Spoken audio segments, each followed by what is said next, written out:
Olá, eu sou a Marina Nabão. Bem-vinda, bem-vinde, bem-vindo ao Ame-se, a Revolução Amorosa Feminina. Hoje eu estou aqui com a doutora Érica Mendonça. Ela é médica de pessoas com vulva, vaginas, úteros, clitóris e mamas. Estou super feliz de tê-la aqui para a gente ter essa conversa sobre ciclo menstrual e libido. Érica, sinta-se super bem-vinda. Estou muito feliz com a sua presença aqui. Ah, Marina, obrigada. Eu acho que atender a esse convite é tentar espalhar essa minha mensagem, espalhar essas sementes a respeito do que eu penso e reconstruí-la, né? Porque qual é o ponto em que partimos da verdade? É só aquele em que a gente consegue trocar e reeditar. Então, é tão bom quando eu me expresso, porque é quando eu percebo que eu ainda posso aprender mais. Maravilhosa. E vamos entrar então um pouquinho no tema do ciclo menstrual, Érica. Eu acho que a gente poderia fazer isso de uma forma contemplando as várias pessoas que vão assistir esse evento, desde as pessoas que têm pouco conhecimento sobre o funcionamento do ciclo até as pessoas que querem aprofundar, né, esse conhecimento. Então, quero te deixar bem à vontade para seguir. O que é o ciclo? Uhum. É algo é um fenômeno do qual todas as pessoas, seja de qual gênero ou não binários, todos nós precisamos do produto que é apresentado mediante o ciclo menstrual. Mas especificamente corpos que têm o ovário, eles se beneficiam de uma outra forma. A sociedade inteira se beneficia do produto reprodutivo desse corpo que tem útero, porque ganha mais componentes, né? Mas, por isso que para todos é importante conhecer, ouvir falar e reconhecer a importância dele para a geração de vida. Mas isso é pouco, perto do que ele realmente produz. Para aquele corpo que tem ovário, que pode não se reproduzir durante a sua vida inteira, para que serve, por exemplo, o ciclo menstrual? Ele é uma marcação de tempo em que nós consideramos praticamente mensal, mas se não o for, tudo bem. Contanto que sejam pelo menos 8 vezes ao ano, a gente entende como um corpo capaz de produzir um óvulo e entregar esse óvulo para uma possibilidade conceptiva, seja natural, seja com uma assistência de nível médio ou avançado em reprodução humana. Então, durante essa produção, esse corpo passa por experiências que praticamente montam um ciclo de 4 períodos. O começo do ciclo, onde ele abre, inaugura, estreia, é o período menstrual. O período menstrual, ele compreende um período de um pouco mais de dor, um pouco mais de desconforto. É aquele momento em que o interior do útero, o endométrio, o recheio do útero, ele está num nível máximo de largura e ele desaba, ele precipita como uma construção que está sem base. Ele cai.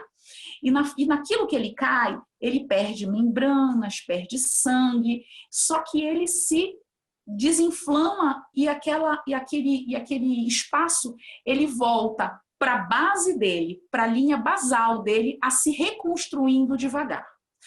No momento em que ele desaba, o corpo ele tem um efeito de contrair. Ele aperta e você sente aquilo que a gente chama de cólica, que é quando uma estrutura oca pressiona o seu interior e expulsa o conteúdo dele para fora.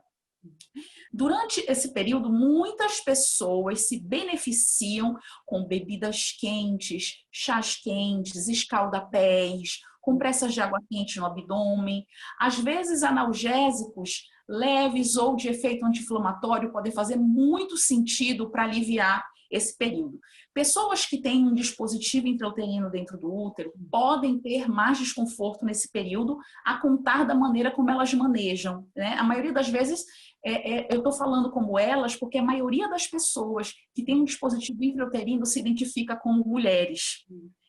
É quase que a maioria das vezes. Pois elas usam o DIU, a base da utilização do DIU é ainda contraceptiva. Sim. Tá? Então, eu reinicio o ciclo e esse momento é um momento de recolhimento, é um momento de projeto, é um momento de idealização e ele é muito mais vivido no domínio privado. Ele não é um momento de tão esfuziante, de tanta habilidade, oralidade. E aí essa fase ela se encerra em torno de 5 a 7 dias. Não é normal ficar incapacitada de dor durante esse período, como também não é normal que esse período passe de uma semana. Diante dessas condições, é importante procurar ajuda de saúde. A fase seguinte é uma fase em que o basal começa a se reconstruir. É um momento de reconstrução. Ele é um momento em que tem uma saída, tem uma energia diferente e parece muito com a primavera. Eu comparo com a estação primavera, em que há uma crescente aumento da disponibilidade, do interesse e da atenção, produzindo dentro do ovário, os novos folículos são chamados. A gente nasce com um quantitativo de folículo que vai gozar com ele o resto da vida. A gente vai ter aquele quantitativo para sempre. E ele vai só debitando. Tudo, se eu uso hormônio contraceptivo ou não, esse número vai debitando. E nesse período que eu chamo de primavera, que é a segunda fase do ciclo, é um momento de recrutamento. Eles começam a ser chamados e convocados para que eles passem por um certame e o melhor seja exposto. A fase seguinte é a fase em que o recrutamento já se deu, nós já temos o favorito, ou um ou dois favoritos mais ou menos, e é o momento do rompimento. Tem um hormônio cerebral muito interessante que funciona como uma agulha e faz assim, tuf! Aí ele fura, eclode, ele migra de órgão. Esse ócito, né, que eu vou chamar assim, uma maneira mais fácil de entender esse óvulo, ele vai passear, ele vai para um outro órgão. Ele sai do seu órgão de origem e vai morar alguns dias na tuba uterina. E nessa migração, esse ciclo, ele contribui com fenômenos emocionais daquele corpo que está vivenciando aquilo, que é um momento de maior energia, de maior potência, é o melhor momento para você fazer uma super aula, de você levantar um super projeto, é o momento em que é o nadir da energia, da energia emocional, de poder contribuir oralmente com aquilo que você se propõe de articular, de seduzir, de envolver, é o topo dessa habilidade. Então, é um corpo que se beneficia desse fenômeno quando ele vai migrando pelas estações e vai migrando pelas emoções, e que pode migrar com esses saberes, porque tem alteração da temperatura nesse momento, tem um conteúdo vaginal que é eliminado, que é viscoso e elástico. Na hora que eu junto entre os dedos, ele chega até bem alto sem quebrar. Na hora em que ele quebra, a gente pensa em avaliar qual foi o momento em que ele esticou mais alto, porque o momento em que ele esticou mais alto foi o pico da ovulação. Esse pico de ovulação pode estar durando em torno de 8 a 16 horas. É rápido, é breve. Sim. É aquele momento que de fato, passam-se algumas horas para o pico, mas há um benefício de alguns dias no entorno dessa disponibilidade e desse conteúdo que tem esse aspecto de clara de ovo. A fase seguinte tem uma queda muito radical de toda essa estimulação de recrutamento e tem uma queda dos hormônios. E é natural que se perceba isso no humor, que se perceba isso no corpo. Há um pouco mais de inchaço, retenção um pouco maior de líquido, um pouco mais de sensibilidade na mama que vai crescendo e vai progredindo, um pouco mais de peso no abdômen que também vai crescendo e vai progredindo. E essa quarta fase me parece muito com o outono. É uma fase em que de fato, eu estou fazendo construção, eu vou só colocando as coisas no lugar, eu vou empilhando, eu vou organizando, eu vou vivendo de uma maneira progestacional. um pouco mais cuidadora, um pouco mais protetora. É uma fase em que a libido ela está presente no ciclo inteiro, mas é um momento em que talvez o corpo tenha a libido deslocada para outros lugares, e é muito importante que a gente entenda isso. Onde está a libido, mas eu acho que a gente pode tratar sobre isso já já. Na sequência, eu entro naquele momento em que, à medida que eu vou empilhando essas emoções, elas vão aparecendo, elas vão se organizando, o interior do endométrio, que é o recheio do útero, vai espessando novamente, vai engrossando e vai precipitar, desabar na próxima fase, que é a menstruação, que eu chamo de inverno. Sim. Então, no inverno, eu projeto, eu idealizo, eu fico mais em casa. No verão, eu começo a executar aquela obra. Na primavera, eu executo aquela obra. No verão, eu apresento, eu defendo. No outono, eu construo e entrego. E aí eu entro no inverno para fazer novos projetos. Seria muito bom que todas as mulheres e pessoas que menstruam se dessem no inverno a ficar um pouco mais em casa e acasalar, assim, agasalhar melhor os seus sintomas e dormir de 1 a 2 horas a mais. Essa é uma recomendação muito forte. Sim. E a libido? O que é a libido? A libido é essa energia que a gente aplica em todas as coisas da vida e que ela pode estar muito clara, como ela pode estar deslocada e confusa. Eu posso aplicar a minha libido em questões que são da mais alta facilidade de descrever. Eu coloquei a minha libido na construção desse encontro, na publicação desse livro, mas às vezes a gente coloca no conflito. A libido está toda deslocada para me defender, para advogar sobre mim mesma, sobre as minhas causas. Ela está toda voltada a colocar aquele vizinho ali no lugar dele. Então, às vezes, a nossa energia ela está colocada em lugares de profunda tensão que eu gozo de ter aquilo para resolver. E não necessariamente entrego aquela libido numa relação sexual ou autoerótica. Quando é realmente preocupante eu entender que a libido está deslocada de uma maneira destrutiva, é quando nós estamos diante de pessoas com depressão. Que a energia global está reduzida, está afetada e está incongruente com a capacidade que ela tem de lidar com aquilo. Então, nesse momento, nós estamos falando de uma outra questão, não é um deslocamento dessa energia vital para fazer as coisas.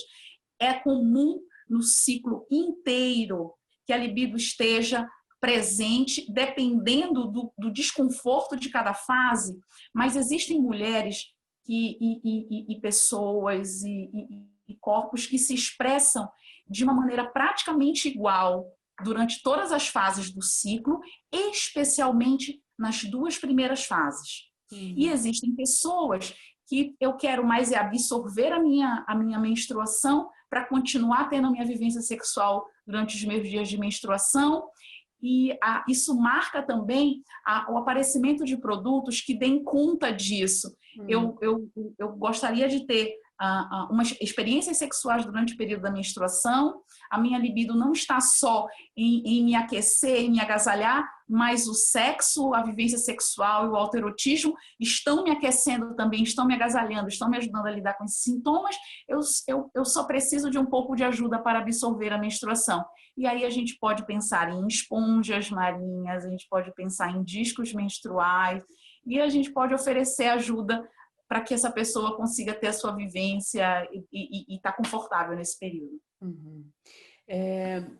Maravilha, te ouvindo falar, eu usei DIU por alguns anos e realmente eu percebi a questão da cólica menstrual muito alterada durante o tempo que eu usava o DIU. E aí você traz esse convite, né, Érica, de olha, durante os dias da menstruação, o ideal é descansar um pouco mais, é fazer um pouco menos, é respeitar esse lugar que o corpo está sinalizando de calmaria, de, né, desse aquecimento. Eu sempre penso numa bolsa de água quente, assim, em cima da barriga, né? Essa é a imagem que vem para mim da menstruação. Mas eu fico pensando também, Érica, nesse estilo de vida louco que a gente vive, principalmente em grandes centros urbanos, principalmente quem tem família, filhos e trabalho, quer dizer, várias responsabilidades. Qual é o espaço para acomodar essas diferentes fases do ciclo e da movimentação da libido numa vida que é meio que caótica? O que surge para você? Primeiro, primeiro que eu posso me beneficiar. Se eu me colocar no lugar em que, as diferentes fases me prejudicam, talvez eu não esteja aproveitando o produto hormonal do ciclo. O ciclo menstrual, ele produz momentos de exaltação, de energia, de potência, de organização mental.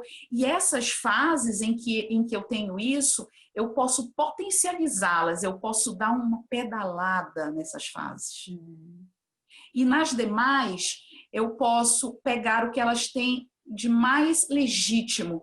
Por exemplo, a fase que eu chamei de outono, que é aquela fase após o período ovulatório, é um momento em que tem uma certa franqueza, uma honestidade, tem uma baixa tolerância para acomodar a fala desencontrada alheia. Então, pode ser um momento muito interessante para a gente advogar as nossas questões.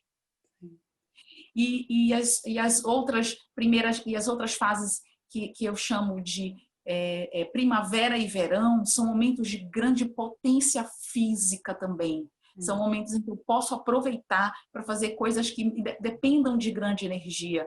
E muitas vezes os nossos trabalhos são físicos e intelectuais. Então a gente pode aproveitar toda a potência dessa fase. A propósito, para que serve o ciclo menstrual se ele não é para nos tirar do lugar e nos colocar em um lugar diferente de produção? A gente não pode olhar e acusá-lo como sendo um desafio, um despropósito.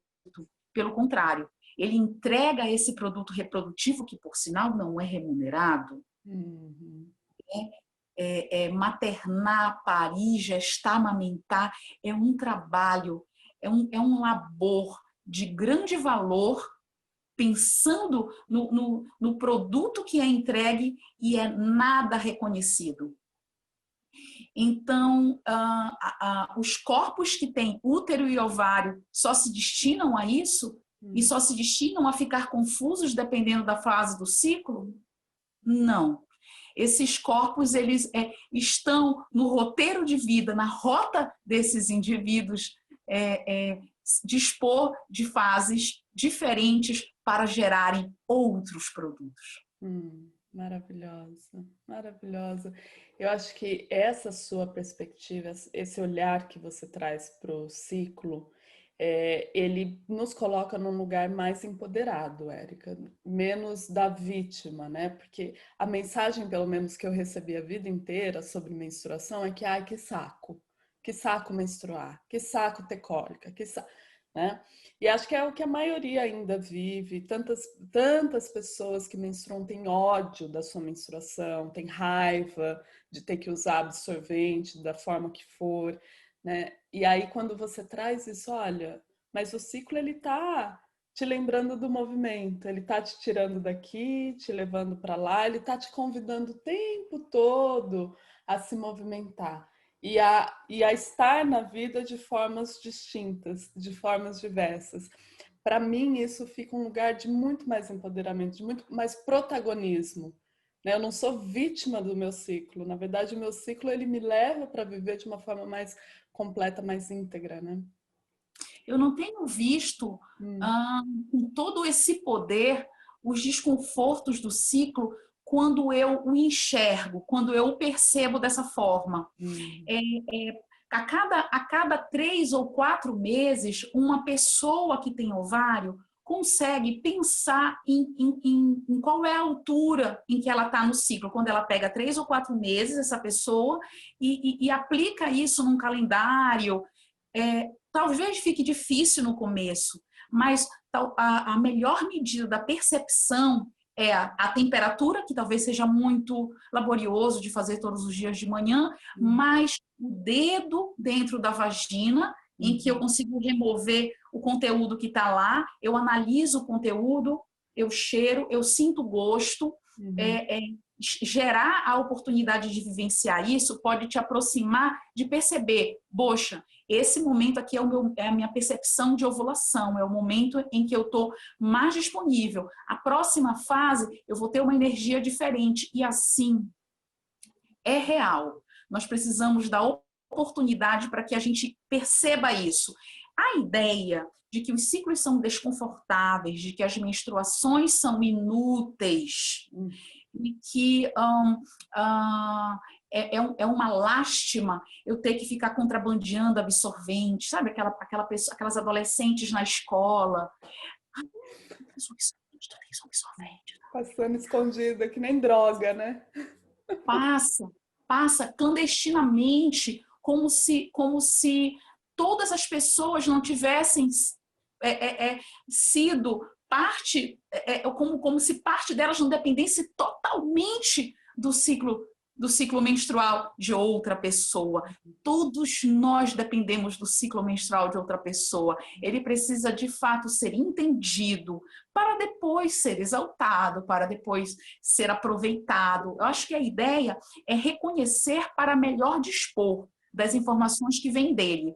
Se eu faço o contrário, se eu o encaro de maneira inútil, desprodutiva, ai, mulher na TPM, difícil de entender, erotismo difícil, o difícil lugar do prazer sexual feminino, para. Nós precisamos transmitir essa mensagem. Quando escutamos isso, pare. Não é difícil, não é complicado, é simples. Foi confundido, foi aplicado interdições sobre, foi patrulhado, foi regulado para vender produtos, para se dar a questões que são da sujeição. Aquele corpo que se confunde, cada semana está de um jeito. Aquela pessoa de fases é uma pessoa que precisa de muita intervenção, que precisa comprar produtos, que precisa comprar serviços. Ela é sujeito de toda essa tensão no entorno. A gente vai medicar o período pré-menstrual dela, porque eu não sou obrigada a lidar com a TPM dela. Eu vou usar produtos de alta absorção da menstruação, porque eu não sou obrigada a ficar vendo a roupa dela manchada de sangue.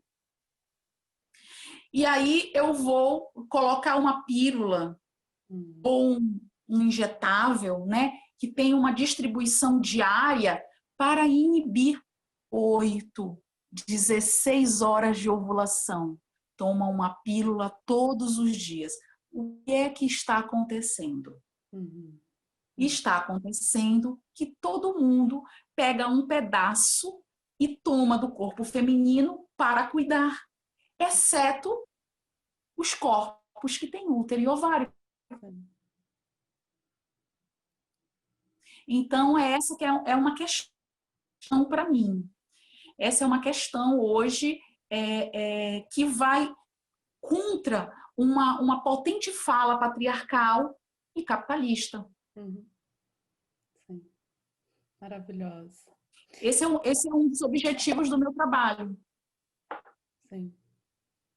Abrir esse espaço e essa reflexão importantíssima para a gente até ir rompendo, né, Érica, com toda essa construção, porque é uma construção você odiar a sua menstruação, é uma construção a gente ter dificuldade em lidar com esse sangue, é uma construção a gente passar absorvente como se estivesse passando droga na escola, né? Isso tudo é uma construção. Então, eu estou ouvindo na sua fala um convite à desconstrução disso tudo, ao questionamento. Né? Quando eu coloco a mulher ou a pessoa que menstrua nesse lugar de Ai, tá louca, tá na TPM, né? Tá menstruando, né? Só pode. Isso é de uma agressividade, algo que é natural, algo que faz parte da natureza do corpo que tem útero, né? E como que a gente tem uma dificuldade em questionar isso, né? Eu vejo uma crescente melhora da percepção Hum, dos ciclos, das fases, e uma desconstrução dessa proibição e até melhor diante desse lugar que é impróprio para nós. hum, Né? Falo nós, pessoas que têm ovário e útero, o quanto que a gente se sente, eu acho que pausou um pouco, o quanto que nós nos sentimos alijadas de usufruir, quanto pessoas como nós se sentem alijadas de usufruir da potência de cada uma dessas fases, porque não estou cabendo no desejo da outra pessoa. uhum, uhum. É muito difícil encontrar esse lugar no desejo da outra pessoa. Nós precisamos muito reconhecê-los aqui, em nós. E se que vivenciam o ciclo menstrual, segurar na mão dessas pessoas e lhes ajudar a reconhecer as potências dessa fase Uhum. é o escopo do meu trabalho. Sim, sim. E por falar em potência das fases do ciclo, eu gostaria muito de, não sei, talvez você falar um pouquinho desde a menarca até a menopausa, como que esse ciclo vai se movendo, se transformando, e o papel da libido alimentando isso ou se apresentando nas diferentes fases do nosso ciclo, de menarca a menopausa, pode ser? Pode. A gente chama de menarca a primeira menstruação, aquela que dá o start da conversa de mensageiro hormonal que existe entre o ovário e o interior do cérebro, que é o eles essa conversa ela existe e ela vai recrutando uma série de órgãos, vai recrutando a tireoide, a suprarrenal, a excreção do rim, do fígado, e todo mundo participa. Quando chega no final, você descobre que é uma música, que uma orquestra com vários instrumentos tocam bem afinadas, cada um no seu tempo, e o produto final é entregue com aquela cara de sublime. Essa é a menstruação. Esse é o ciclo e esse é o produto desse ciclo. Então, é uma canção tocada por uma orquestra de órgãos e muitas vezes a presença, a antecipação, o adiamento, a suspensão precoce dela marca o desajuste dessa orquestra. Então, esse é o primeiro, é a primeira coisa que nós precisamos entender. Às vezes nós estamos com um problema em um ponto desse corpo, né? Desse corpo de baile e não dele inteiro. A primeira menstruação é a marca do primeiro acordo que é estabelecido e ele acontece porque em um determinado momento o pulso hormonal que sai do cérebro se torna mais audível ao ovário e ele responde como se fosse mandar um WhatsApp para você, você reconhece, lê e me devolve. Aí, a partir desse momento, a gente começa a sintonizar.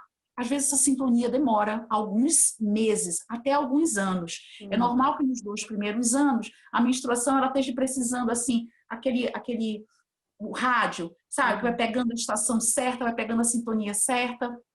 A mesma questão de ajuste de sintonia acontece nos anos. Às vezes o fim não é bem marcado, às vezes o fim atrasa e volta e repete. Esses extremos, eles têm a marca desse ajuste de sintonia. A primeira menstruação, ela está no entorno, ela é um fenômeno dentro de uma fase que é a puberdade, que tem a preparação de várias outras estruturas. O desenvolvimento da mama, o desenvolvimento do pelo, o grande estirão do crescimento e a primeira menstruação. Elas são produtos dessa fase em que a gente faz o debut desse corpo da infância acessando a idade adulta e se preparando para as atividades próprias da idade adulta. Reconhecer que esse movimento é natural, tocar-se, identificar-se, desejar, querer estar junto, é natural da adolescência. Então, é muito importante que a família acolha isso e reconheça isso, que há uma revivência de uma fase de alta identidade sexual na adolescência, junto com a própria modificação da vida, dando suporte.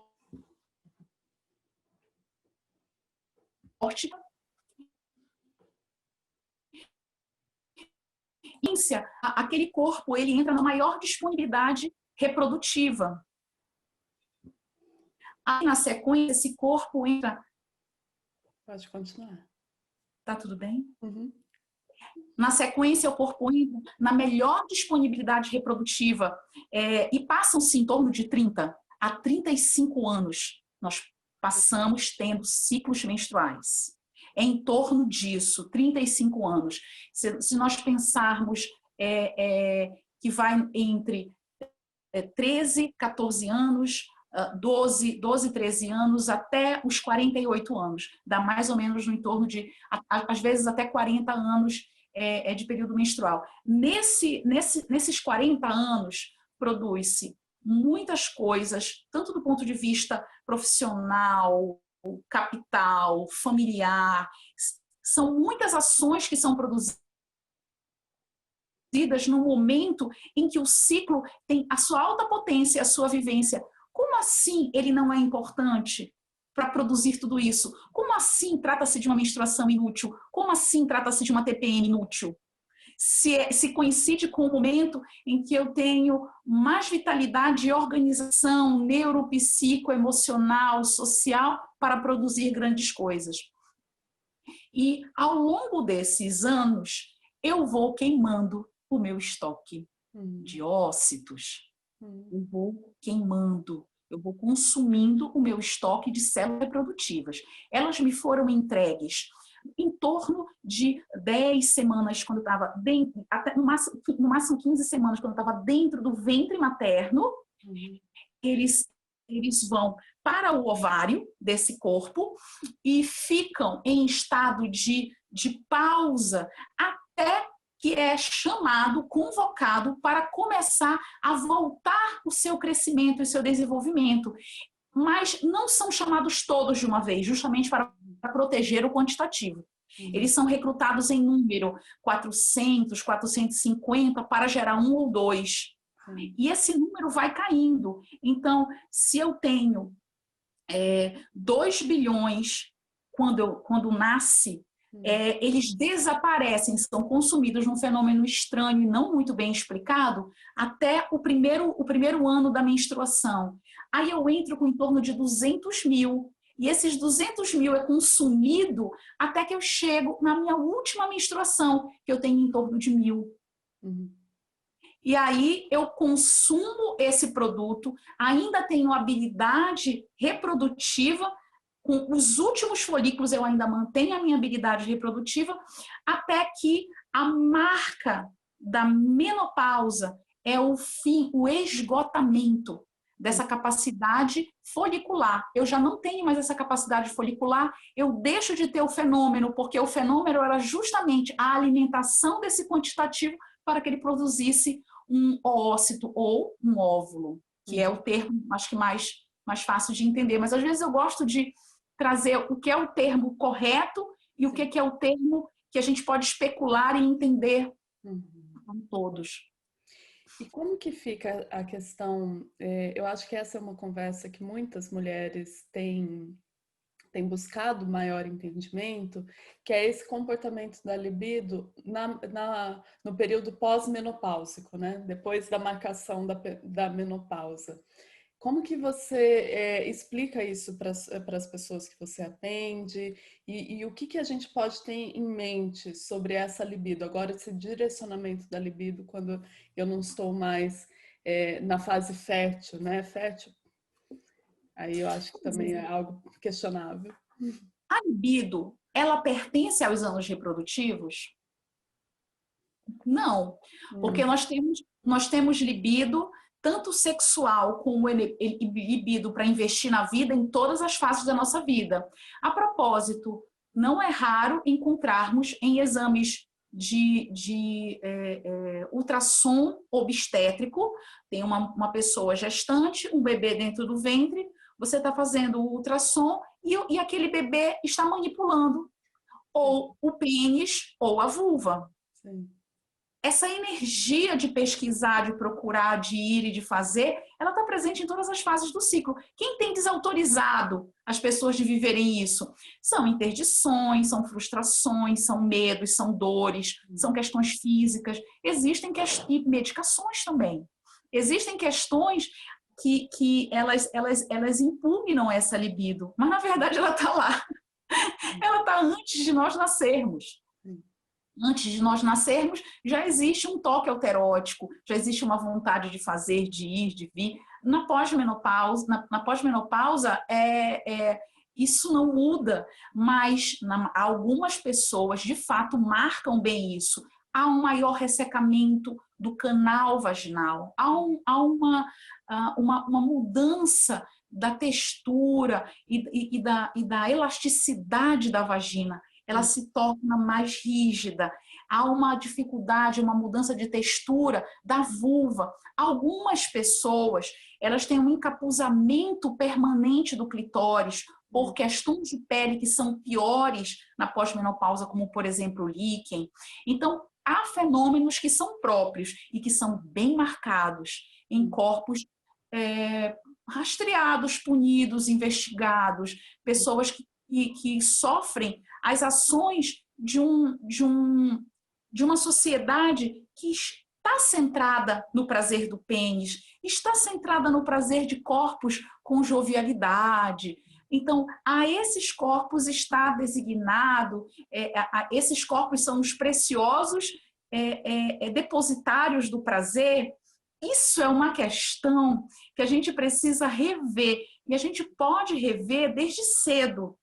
Todos somos depositários dessa pulsão, desse desejo de fazer e também de sentir prazer no nosso corpo e com o nosso corpo.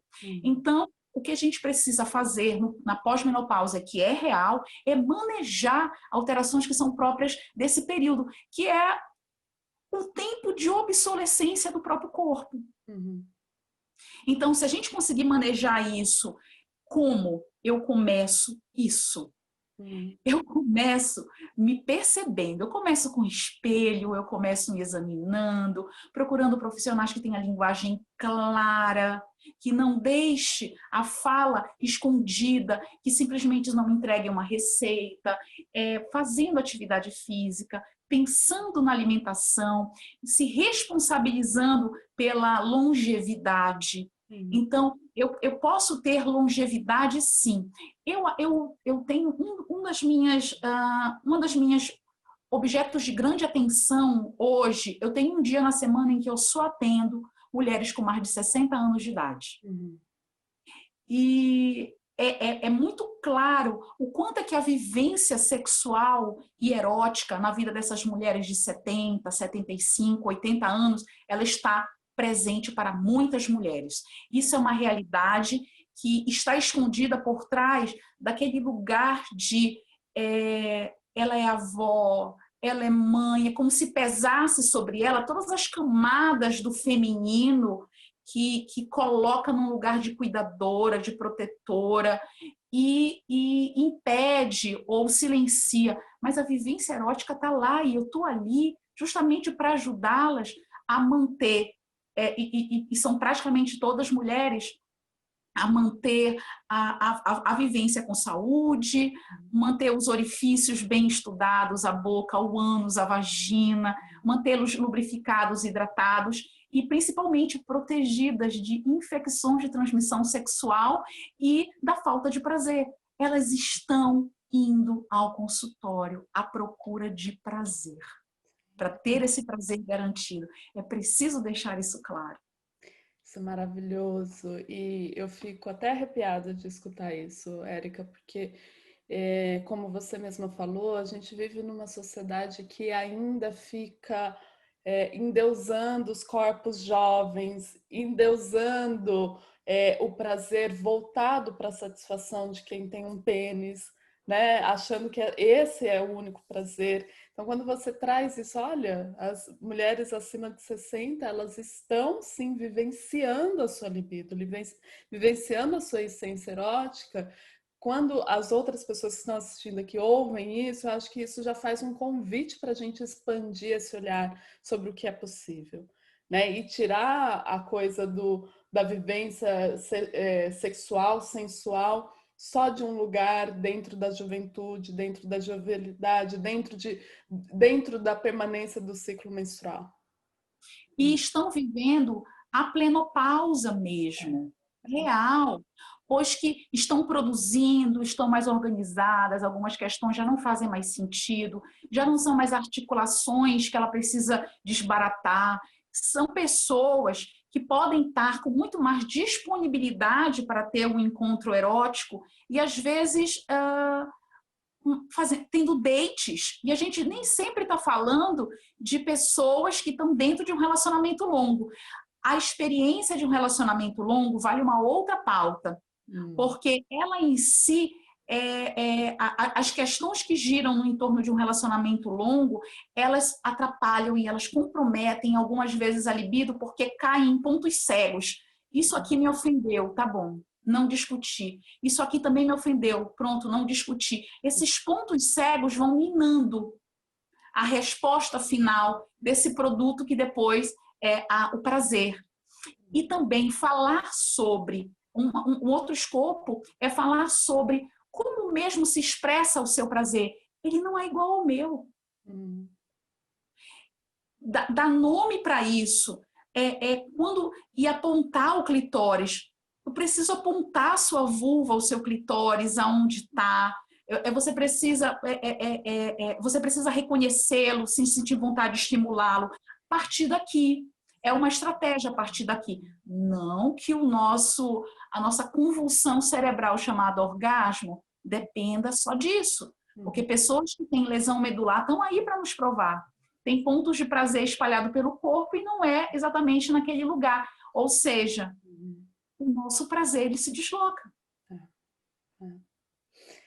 Ai, que fala deliciosa, Érica. Estou muito feliz em te ouvir e em poder trazer, né, essa conversa tão necessária para o AMICE. Eu entendo que depois das aulas de educação sexual na escola, né, no ensino fundamental, pouquíssimas pessoas que menstruam revisitam os conceitos sobre ciclo menstrual, revisitam seus olhares sobre o ciclo menstrual. Então, essa fala aqui, ela abre outras possibilidades para a gente se relacionar de outras formas. Então, estou muito feliz. E à medida que a gente vai chegando ao final da nossa conversa, eu quero te perguntar como que essa fala toda de ciclo menstrual, libido, corpos que menstruam, corpos que pós-menopausa estão buscando prazer, como que tudo isso se relaciona ao mote desse evento, que é uma revolução amorosa? Bom, a revolução leva séculos e ela de fato depende do reconhecimento, das habilidades. Um corpo que tem útero e ovários e que cicla e produz em cada um desses ciclos habilidades, sentimentos e eles deflagram potencialidades, esses corpos precisam se reconhecer na sua potencialidade e entendendo em que fase estão. A percepção dessa fase é uma potência.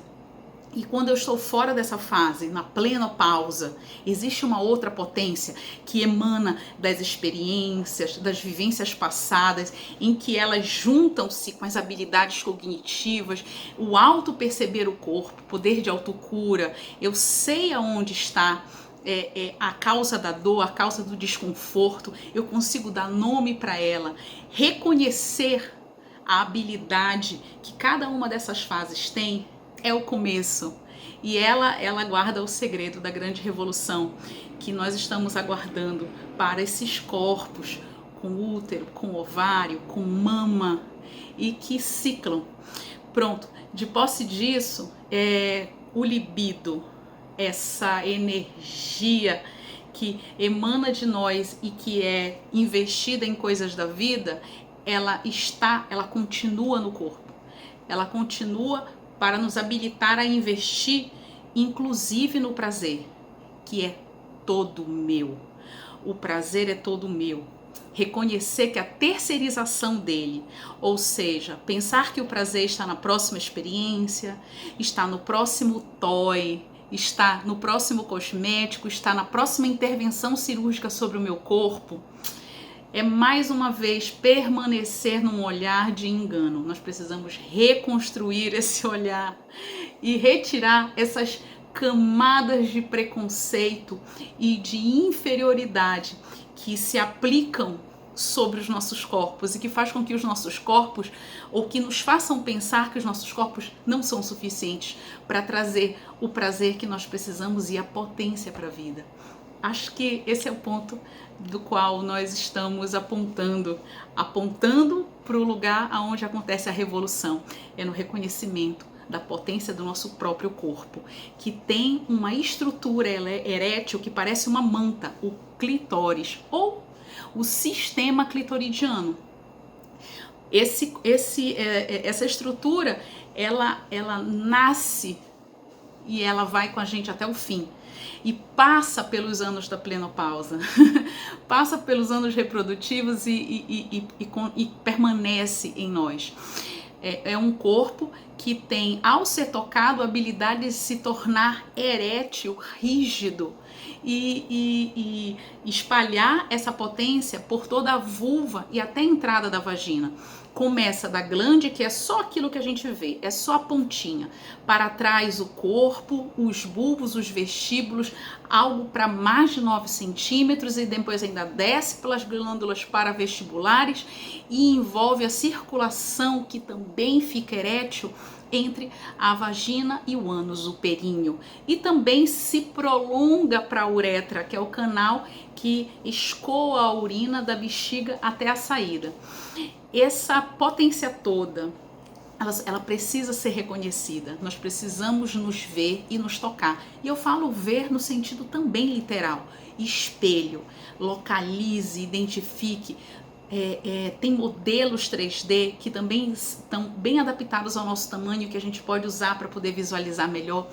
A potência está em nós. A revolução está em nós. Os elementos para ela nós já temos. E aí nós conseguiremos chegar em mulheres experts ou sex experts, capazes de fato, identificar o poder. E essa é a revolução. Eu quero te agradecer muito a sua presença aqui, agradecer muito o seu tempo e o seu compartilhar de tanta sabedoria e pontos tão importantes para a gente ampliar a nossa reflexão sobre ciclo menstrual.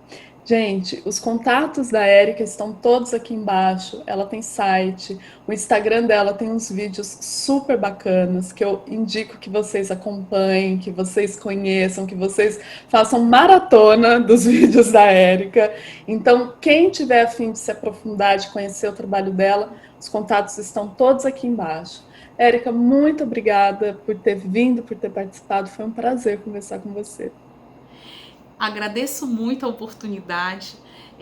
O Ame-se é um projeto iluminado que faz a convocação mais importante. Conjuga um verbo mais importante em primeira pessoa e retorna para si. Ame-se. Produzir esse conforto e esse olhar bem apurado sobre si. Investir em si é o maior poder do mundo.